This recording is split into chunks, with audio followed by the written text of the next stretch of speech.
The 15th of August 1947 was the country's first Independence Day.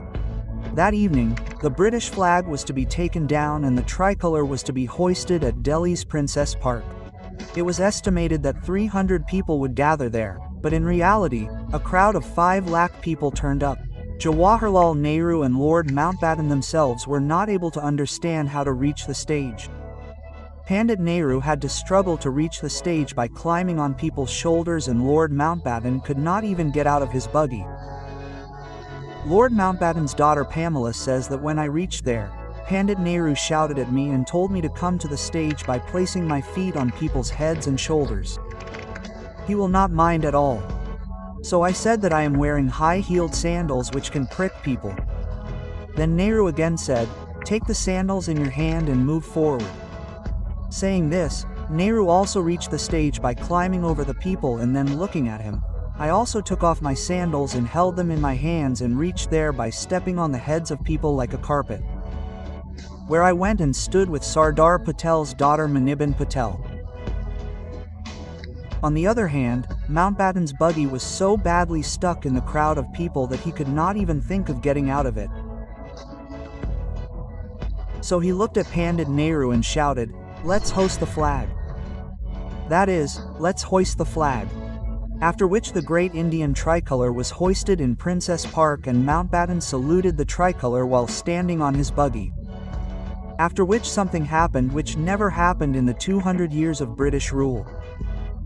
Yes, for the first time the people of India wholeheartedly hailed the name of an Englishman, and that was Lord Mountbatten. Everywhere only one slogan was echoing, "Mountbatten ki jai. Pandit Mountbatten ki jai." That day Mountbatten got the good fortune which no Englishman had got, and his eyes filled with happiness. At that time, crores of countrymen celebrated independence on such a large scale that the echo of the slogans of Jai Hind, Jai Bharat and Bharat Mata Ki Jai reached the corners of the world. And in today's special video, we are going to take you on a tour of the country's first Independence Day, in which we will also see rare videos along with some interesting stories. We will also see a rare video of taking down the British flag and hoisting the Indian tricolor. With the help of all this, you will be able to feel those happy moments yourself. Your chest will swell with pride and your eyes will fill with tears of joy. So do watch the entire video. Friends, even though Prime Minister Winston Churchill led Britain to victory in the Second World War, the British were defeated in this war. On the other hand, the pace of the freedom movement in India had increased a lot. The Azad Hind Fauj, created by Netaji Subhash Chandra Bose outside the country, for the country, was now ready for war, and the freedom movement in the country was at its peak under the leadership of Mahatma Gandhi. Seeing this, the Britishers had understood that if we do not give freedom to India, they will humiliate us and throw us out of the country. In such a situation, the new Prime Minister Richard Attlee announced in the House of Commons of Britain on the 20th of February 1947 that we will completely free India by the 30th of June 1948. But with the passage of time, something happened that the date of India's independence came closer. Actually, the responsibility of freeing India was given to the last viceroy of the country, Louis Mountbatten, who was initially going to take a year to do this work. But the situation of the country was now getting out of control. During this time, another freedom fighter was continuously struggling. On the other hand, due to the divide and rule conspiracy of the British, caste riots broke out in many areas of the country. The situation was getting out of the hands of the British when the last Governor-General of British India C. Rajagopalachari explained to Mountbatten that if you waited till the 30th of June 1948, you would not have any power left to return. This thing had settled in his mind, and Lord Mountbatten decided to free India as soon as possible, and on the 3rd of June 1947, it was announced in this press conference that India would be given independence on the 15th of August 1947. Also, two countries named India and Pakistan would be formed, and their constitutions would also be different, due to which an atmosphere of surprise spread in London, because now this bird that laid golden eggs was going to be freed from their captivity after 200 years. but an atmosphere of happiness spread in India. Because the freedom for which millions of freedom fighters had given their lives, now soon all the countrymen were going to breathe in the open air of that freedom. Friends, do you know that the 15th of August was chosen as the Day of Independence, but why was the celebration of independence started on the midnight of the 14th of August? There was a special reason behind this. Actually, according to the senior astrologers of India, the 15th of August was not an auspicious day. They said that such an important work cannot be done on the 15th of August in view of the positions of the planets and constellations. And fortunately, the position of the stars on the 14th of August was much better than on the 15th of August. Hence, it was decided that if India is liberated at exactly midnight on the 14th of August 1947, it will prove to be better in every way. Viceroy Lord Mountbatten accepted this proposal, and the Independence Day celebrations were organized in the Central Hall of Parliament House at 11 p.m. on the 14th of August. It was started by Sucheta Karpalani, who became the first woman Chief Minister of Uttar Pradesh in the 60s. First Allama Iqbal's song Sare Jahan Se Acha was sung, and then Bankim Chatterjee's Vande Mataram, which later became the national anthem of India.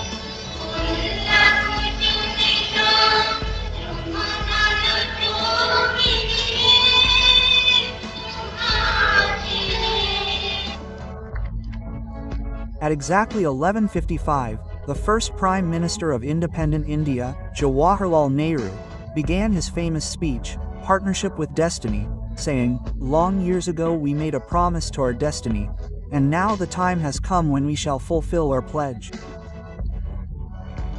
Not entirely or fully, but very much so.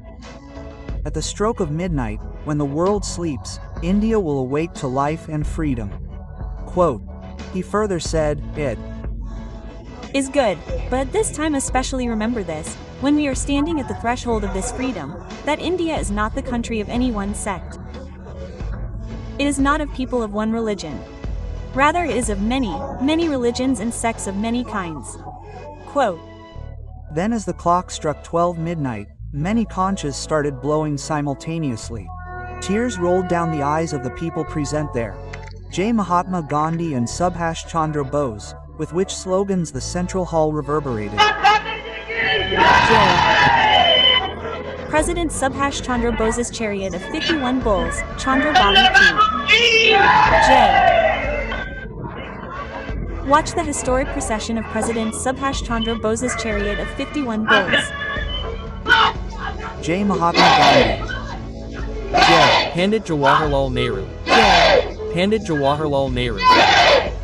After which 2 minutes of silence was also observed in the memory of the freedom fighters who were martyred for independence. 2 minutes of silence in the memory of the martyrs of independence, that is, the braves who sacrificed their lives in the War of Independence. On the other hand, thousands of Indians were waiting for this moment even in the rain and strong winds. As soon as Nehru came out of the Parliament House, it seemed as if everyone wanted to surround him. Senior journalist Khushwant Singh tells that we were all crying. We were carried away by each other's emotions, and even the unknown people around were hugging each other happily. After some time, Jawaharlal Nehru and Rajendra Prasad reached Lord Mountbatten to formally invite him to become the first Governor-General of India. Mountbatten accepted their request wholeheartedly. He took out a bottle of port wine and served it to his guests with his own hands. Then he filled his glass and raised his hand and said, "To India." After which Pandit Nehru gave him an envelope and said, "This contains the names of the ministers who will be sworn in tomorrow." When Mountbatten opened this envelope after Pandit Nehru left, he burst out laughing because it was empty. Panditji was so happy on the day of independence that he forgot to put the paper containing the names of the ministers in that envelope. Describing the streets of Delhi that night, an American journalist wrote that people were shouting with joy on the streets. Hindus, Muslims, and Sikhs were all celebrating independence. It seemed as if it was the scene of New York's Times Square on the first evening of the new year. Friends, this celebration of independence was not limited to Delhi only. Rather, Independence Day was being celebrated in every corner of the country. Like in the City of Dreams, Mumbai, the mayor of the city organized a dinner in a beautiful hotel like Taj. In the religious city of Hindus, Banaras, the national flag was hoisted by a Muslim. So, in the hilly city of Shillong in the northeast, the national flag was hoisted by 4 soldiers in a ceremony presided over by the governor. These young men included Hindus and Muslims and boys and girls in pairs. Here in Delhi, after celebrating independence, some people went to their homes, while some slept in Harlan and on the footpath near the Parliament House. On the 15th of August at 8:30 a.m., Lord Mountbatten administered the oath to Jawaharlal Nehru as the first Prime Minister of independent India. Let's watch a rare video of this historic moment. And take the oath of service to the nation in front of all our Prime Ministers from the hands of the Chief Justice of the Federal Court, Justice Shri Harilal Kanya. Similarly, the Chief Prime Minister of his new government, Pandit Nehru, and other Prime Ministers are taking the oath of service to the nation from the hands of the Governor General. The enthusiasm of the people standing outside is increasing. They are eagerly waiting to see the leaders. You are the first issue of independent India. Victory to you. The next day, a flood of millions of people poured onto the streets of Delhi. The roads were so jam-packed with people that it was impossible to travel even on a bicycle, let alone a car. At 5 p.m. Mountbatten was to hoist the Indian tricolour flag at Princess Park near India Gate, and it was estimated that about 3,000 people would come. But the crowd kept increasing and 5 lakh people gathered in the entire area. Such a huge crowd had never gathered on any occasion in the history of India except during Kumbh Snan. You can imagine the excitement of that moment, from the fact that the barricades erected to stop the crowd, the stage built for the band members, the gallery for the special guests, and the ropes tied on both sides of the road. Everything was swept away in this strong current of people. The crowd around the band members was so huge that it was impossible to play drums. People were sitting so close to each other that it was difficult for even air to pass between them. English writers Dominique Lapierre and Larry Collins wrote in their book Freedom at Midnight that there were thousands of women in that crowd who were holding their infants close to their chests. They were afraid that their children might get crushed in the growing crowd. When they felt the jolt of the crowd, they would throw their children in the air like a rubber ball, and when they fell down, they would catch them and throw them up again. In a moment, many children were thrown in the air like this. Standing on the stage, Lord Mountbatten's 17-year-old daughter Pamela's eyes were wide open with surprise. She started thinking, "Oh God, it is raining children here." The lives of all the Indians who got the chance to see the Indian tricolour fluttering in Princess Park became blessed. Because after 200 years of hard penance, when the tricolour of freedom was hoisted, suddenly strong winds started blowing and a rainbow appeared right behind the tricolour, as if nature was also celebrating India's independence. Such was the atmosphere in the whole country. Processions were taking place everywhere. People were happily hugging each other and celebrating the independence. However, in some parts of the country, people were also suffering the pain of partition. For them, the night of the 14th of August was not a happy night but a dark night full of sorrow, pain and suffering.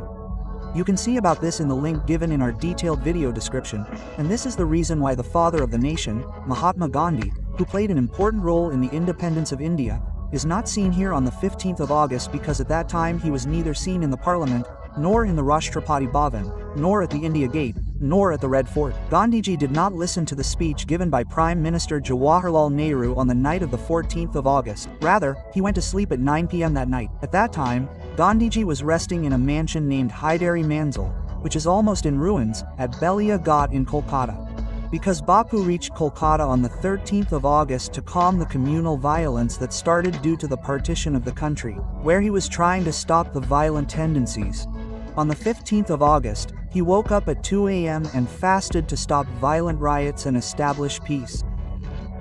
After which he got the Gita recited, and in the afternoon he reached a prayer meeting at Belia Ghat, where people from every section of the society were present. Yes, in this way, Mahatma Gandhi did not eat a single morsel of food on the day of independence, and he also stayed away from the celebration of independence because he wanted to stop riots in the country. So friends, the 15th of August 1947 was that historic day in the great history of India when our country got independence. The same freedom for which lots of revolutionaries like Bhagat Singh, Rajguru, Sukhdev, Chandrasekhar Azad happily sacrificed their lives. The same freedom for which Netaji Subhash Chandra Bose raised the Azad Hind Fauj for the country outside the country. The same freedom which a convoy of crores of Indians stood with Mahatma Gandhi, Sardar Patel and Pandit Jawaharlal Nehru in an attempt to get through non-violence. So friends, if you are also proud of the freedom fighters who gave freedom to the country, then definitely write Jai Hind Jai Bharat in the comment box in their honor. If you liked this video, then help us achieve the target of 11,000 likes by liking and sharing it. And for such rare videos related to the great history of India, subscribe to our channel and definitely ring the bell nearby. See you in the next video. Jai Hind, Vande Mataram.